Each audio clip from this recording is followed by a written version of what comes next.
Hey everybody. So thanks for joining me today. This will be the first episode of the my publishing story. And this is going to be I don't know how many episode breakdown videos of the transition of my story for going from an idea of wanting to publish and obviously the steps I took to publishing my first book as an indie author, self-published on KDP Select, the Kindle Publishing, um, KDP, Kindle Direct Publishing, that's what it is, through Amazon. And my story of that. I know a lot of people have asked me how I went about it and my steps and kind of my process and transitions and stuff and the path I took in order to get to that point. So this is going to be the first episode of that series. And so what I'm going to actually do is go ahead and tell you guys, I'm going to start from a little bit back. So now obviously I have talked about doing an Origins series where I talk to you guys about my life growing up and my transitions and some of the stories in my life and the things that happened, like a biography type video series. But, and I'm planning on still possibly doing that in the future, but for this, I'm still going to do a little bit of that because I'm going to have to go back. I want to go back and start at the beginning of my writing journey, so to speak. So when I was a kid, I don't really know what it was. It's just one of those things in life that I love to tell stories. I had a big imagination. Um, I was always coming up with, even before I was writing actual stories, I was creating worlds inside of my head. Um, my first mom died when I was 8, and my younger brother, was 5 at the time. And when that happened, I know we ended up moving, going to live with my grandma and grandpa. Now, where they lived was kind of way out on like a back road type deal. There wasn't really any neighbors around. It's kind of what you call out in the boondocks kind of thing, out in the middle of nowhere. But they had a big yard, huge backyard, huge front yard, had a garden over to one side, had bird houses. They had a huge front deck with a screened-in porch. So there was just tons of world there, even though we were kind of separated from the rest of the world. Now, of course, you had school and stuff, but for the first little bit after our mom passed, it was maybe the middle of a school year. And so we definitely had to have some time off. We was young, and so we spent a lot of time, obviously, other than with my father and our grandparents, our father and grandparents. We spent a lot of time. It was me and him having to come up with our own games and play. We were still kids, and we still needed a way to kind of cope, I guess you could say, maybe. So I would always invent these crazy worlds. I don't know if it was a byproduct of trying to help me cope with that, or if it was just that it was always there and it just came in handy. It came in good help because of that. May have been God's way of saying, like, these kids, this is going to help them in the long run. Give this one a huge imagination. Let's let them roll with it. So, in an effort to kind of help us out, and we had all this space, all this room to run around and do stuff. We watched a lot of cartoons and movies and played a lot of video games growing up. And so I would create these vast worlds inside of my head, or for me and my little brother, we would pretend to be characters. I'd say, okay, we're this character, and then if we had to interact with a different character, do a different voice for that character, and this room is this command center, and that room is the swamps of danger, or over here on the deck, on the outside deck, is the loading platform, and then if you go over to the driveway, it's the mountains. All these weird little games and worlds. And even when we was playing with our action figures, or like our little collectible figurines and stuff, we would come up with these just crazy, ridiculous scenarios and situations and universes and characters, and just these worlds, basically. These worlds to live in and play in and exist in.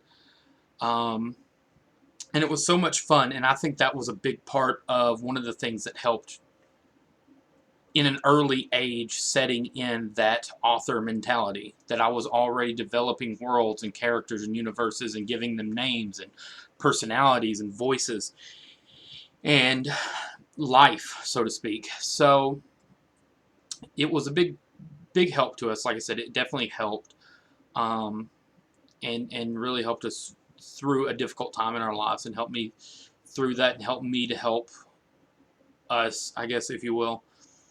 And so my first real experience, I believe I was in elementary school. I don't remember what grade. I actually have the paper around here somewhere, and that may be a fun. That's another video idea I can do, is reading some of my old works to you guys. Works that aren't going to get published or anything, that I did back in elementary school or middle school, high school. Some of these old works in progress or started stories or poetry and music, song lyrics that aren't, that I don't know will see the light of day, or if they do, they're going to have to need some serious editing and upgrading. But I do know the first short story that I ever wrote, to my knowledge, um, is still around here somewhere. I don't know what happened to it, but I know last time I was cleaning through some drawers, some old junk drawers, I did find a copy of it that I apparently had from elementary school. And I remember it was a story that was about two of my favorite animals at the time, because when you're a kid, your favorite animal and favorite dinosaur and all that stuff is very important.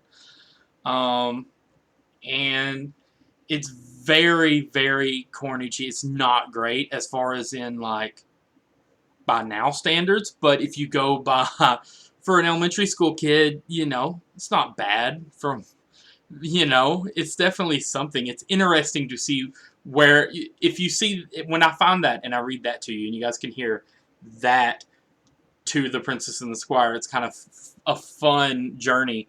I mean, we're talking about the journey to publishing Princess and Squire. That's definitely part of it.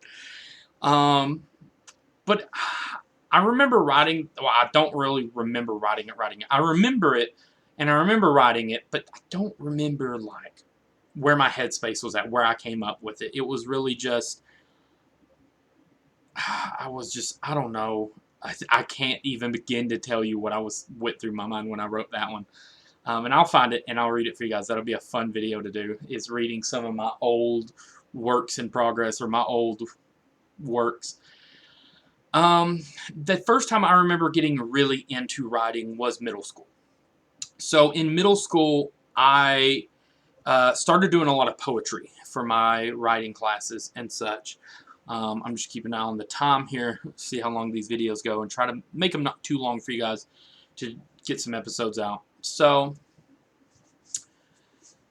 I remember in middle school was a big era for me in writing, because I started doing a lot of poetry, and I got real heavy into, like, poetry writing, actually. And then I started sort of towards the latter part of middle school.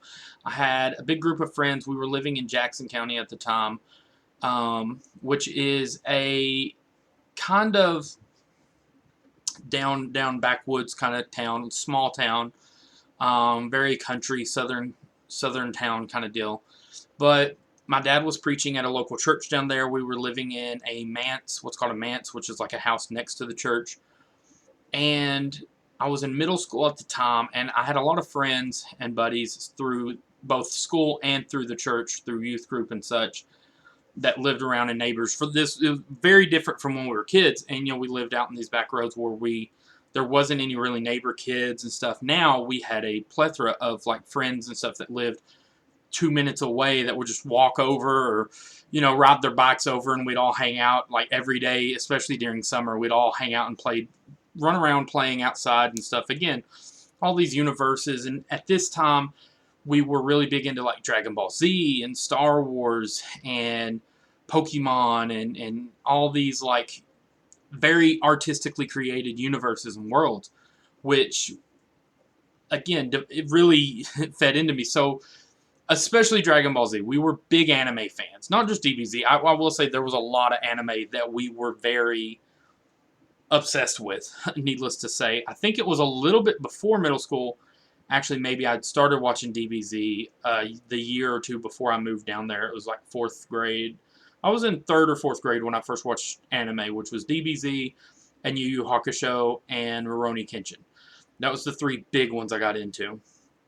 And those I got into right before I moved down there, but definitely exploded when I was down there and had friends of like mind and such. So I started working and drafting on my first book, what I wanted to be my first book. Now, this at the time was nowhere near what this was before I realized what really went into a book. I loved reading books. Don't get me wrong. I loved reading. We used to have this thing called AR tests back in school where every time you read a book, you'd be able to take a test based on that book. Now, I was a big fan of Star Wars books. I was a big fan of, like, Goosebumps. I read a lot of, like, animal zoology and dinosaur books. I was real big on those. I remember reading, was it Irish Red? Was a book series I read about this dog. It was about an Irish setter. Big book that I read. Or book series, sorry. I actually read some Hardy Boys back in the day, the detective mystery things. And then, of course, you have, like, your required readings for middle school. You know, some of the, through class that you read and stuff. And then, like, To Kill a Mockingbird, The Pearl, stuff like that. And then I also read The Island of the Blue Dolphins. If you never read that, it's a really good book. So I was a big reader, but what I didn't, I guess, as a kid, or even in middle school, I was still a kid. I would still say a kid. I was in, like, 6th grade, 7th grade when I started my first book. And it was not exactly, like, each chapter was maybe like a page, 2 pages long. I didn't realize lengths of books. Like, if I would have actually been able to finish this book at the rate it was going, it would have been about this big and set on a shelf. And I didn't know much about description, details. I didn't know much about the inner workings of writing. But, again, all I'd written to this point was poetry. And even then, it was very base level poetry, but it was a lot of fun. And so, this next episode that we're going to talk about, the next section of this, is we're going to talk about Story of a Hero. And that's where we're going to pick up.